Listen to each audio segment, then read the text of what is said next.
अभिनेता गोविंदा गोळीबार प्रकरणातली एक मोठी अपडेट जाणून घेऊया। पोलीस हे गोविंदाच्या जबाबावर समाधानी नाहीत अशी माहिती सूत्रांनी दिली आहे। रिव्हॉल्वरचा ट्रिगर गोविंदानं दाबल्याचा पोलिसांना संशय आहे। गोविंदा अनेक प्रश्नांची नीट उत्तरे देऊ शकत नाही। रिव्हॉल्वरचा ट्रिगर स्वतःच दाबल्यानं पोलिसांना संशय आलेला आहे।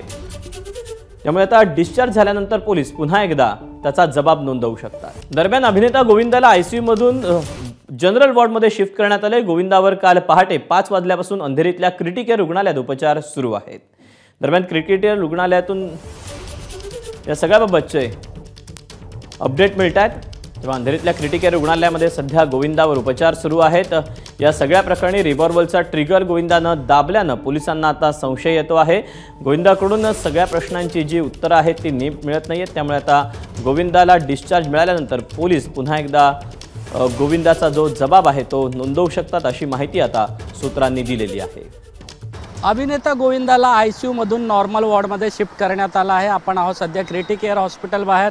या ठिकाणी क्रिटिकेअर रुग्णालयामध्ये 4:45 वाजता आहे काल गोविंदाला उपचारासाठी दाखल करण्यात आला होता। त्यानंतर आयसीयू वॉर्डमध्ये गोविंदावर उपचार सुरू होता। मात्र 24 तासानंतर आता नॉर्मल वॉर्डमध्ये आणण्यात आला आहे अशी माहिती आहे जे गोविंदाची पत्नी यांनी दिली आहे। मुंबई पोलिसांना या ठिकाणी जबाब नोंदवण्यासाठी अडचण निर्माण होत होती। मात्र आयसीयू मधून बाहेर काढल्यानंतर मुंबई पोलिसांनी गोविंदाचा जे जबाब आहे ते नोंदवला आहे। मात्र जशा घटना घडल्या त्यामधून त्या जबाबामध्ये ते मिसमॅच होताना पाहायला मिळत आहे। पोलीस आहे जे गोविंदाच्या जबाबामधून आहे समाधान नाही आहे। त्यामुळे खरं तर घटनेनंतर आहे तर बंदूक जी होती ज्या बंदूकमधून फायर झाला होता तो जुहू पोलिसांनी ताब्यात घेतला आहे। त्यामधून तपास करत आहेत। खरं तर ती गोळी आहे लांबून लागलेली आहे की जवळून किती लांबून फायर झाला आहे आणि जसं गोविंदाचे जे जबाब आहे त्या जबाबमधून आहे ते त्यांना समाधान नसल्यामुळे पुन्हा जबाब घेण्यासाठी पोलीस या ठिकाणी गोविंदाला भेट घेणार आहेत। मात्र सध्या आहे तर गोविंदाच्या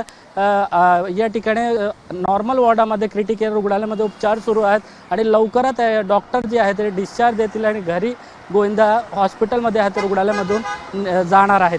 कॅमेरामॅन आसिफ सोबत सत्यम सिंग, एबीपी माझा, मुंबई। एबीपी माझा, उघडा डोळे बघा नीट।